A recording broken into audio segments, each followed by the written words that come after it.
This is the best putter that I've ever tested, but it's not going in the bag. Now I know that sounds confusing because, well, it is, but it's a fantastic putter and it could be the perfect one for you. So stay tuned because I'm going to explain everything you need to know about the Mezz 0.1, how it stacks up against its predecessor, the Directed Force 2.1, a club which I used in competition, who I would recommend this to, and why it's not going in my bag. So first up, the name Mezz, which is short for mezzo, which is Italian for middle, and that sums up everything about this putter pretty well. And that sits in between the B.2 and the DF 2.1. And this is the Goldilocks of the L.A.B cinematic universe. What they've tried to do is cram all their zero torque technology into this putter, and they claim that it's the most beautiful version that they've made. Now, I think I will let you guys be the judge of that. In the end, they went for this pretty striking fang design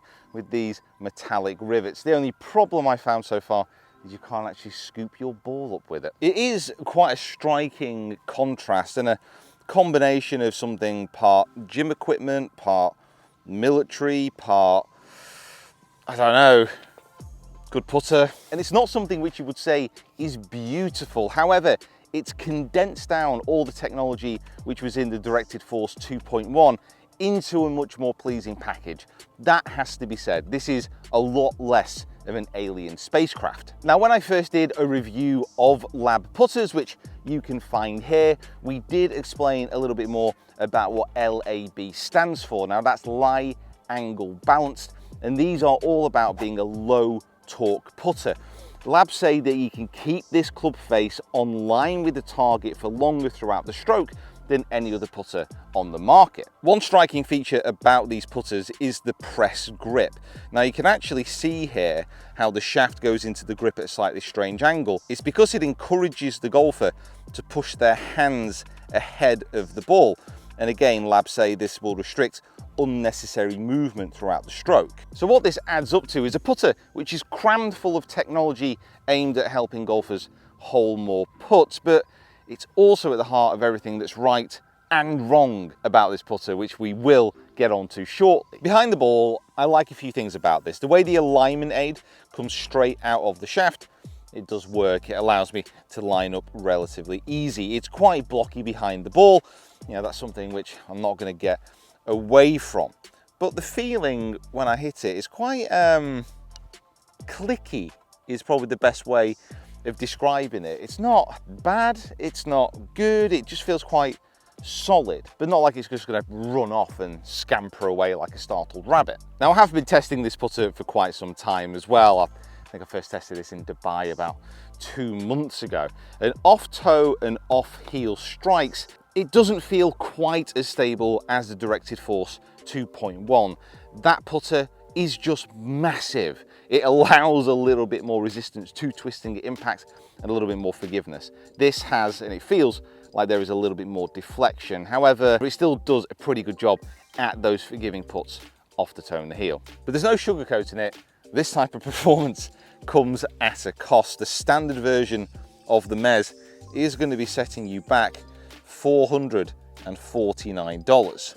So how does this putter stack up to its bigger brother, the Directed Force 2.1? It's been a long time since I've used the Directed Force, but honestly, it looks very similar to what I remember. When it sits next to the Mezz, it is literally a spaceship. It is ridiculously big, but behind the ball, it does inspire a certain amount of confidence, partly because of its size, partly because of that super wide club face. Like, you could probably hit about 3 balls at once with that club face. Obviously, looks are subjective. I don't particularly love the look of the Directed Force 2.0.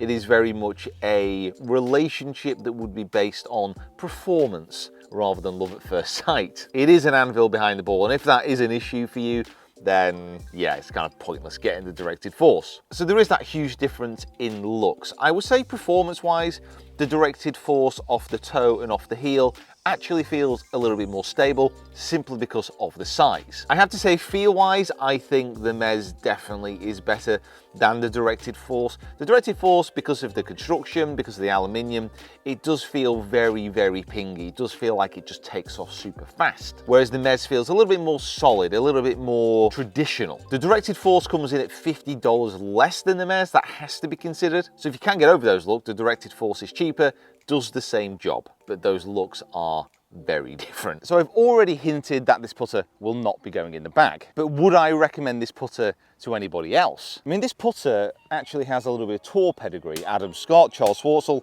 had this in their bag at the Masters. As far as I'm aware, that wasn't a paid deal. They put this club in the bag because they thought it would be the best for their game. However, both of those players, major champions at Augusta, they're not renowned for their short games. Let's be honest with it, putting would not be considered one of their strengths. They're putting this putter in the bag so it takes the bulk of the work out of their hands, that they can put their trust in the tech. So if you've got money set aside and you want to try something new, you want to add that stability to your putting stroke, then yeah, I mean, give it a go, why not? But if you're looking for something which is classic in design, which looks beautiful, feels beautiful, this might not be the one for you. Ultimately, there's two reasons why this isn't going to be going in my bag. First of all, it's center shafted. Now, there's nothing wrong with center shafted putters. I used to have one, and that is at the root of the particular problem. So I had a center shafted Scotty Cameron putter in my bag for a comp at Blackpool North Shore, and I had the worst putting performance potentially ever in the history of golf anywhere in the world, and it has literally stuck with me. Every time I put a center shafted putter down, it gives me the heebie-jeebies. And the second reason is I've already been fitted for two fantastic putters, the Armlock and then the Adele. Now, I've currently got the Adele in the bag. It's not like I'm putting amazing, but I did make a commitment that I was going to use one of those two putters in competitions this year, and I'm going to stick with it. Ultimately, I understand that it's me which is the issue. I need to get practicing, and introducing a third putter into the mix simply isn't going to help things. So that's what I'm about to do. If you have enjoyed this video and you want to continue watching, check out my putter buying guide here, and also become a subscriber to the channel.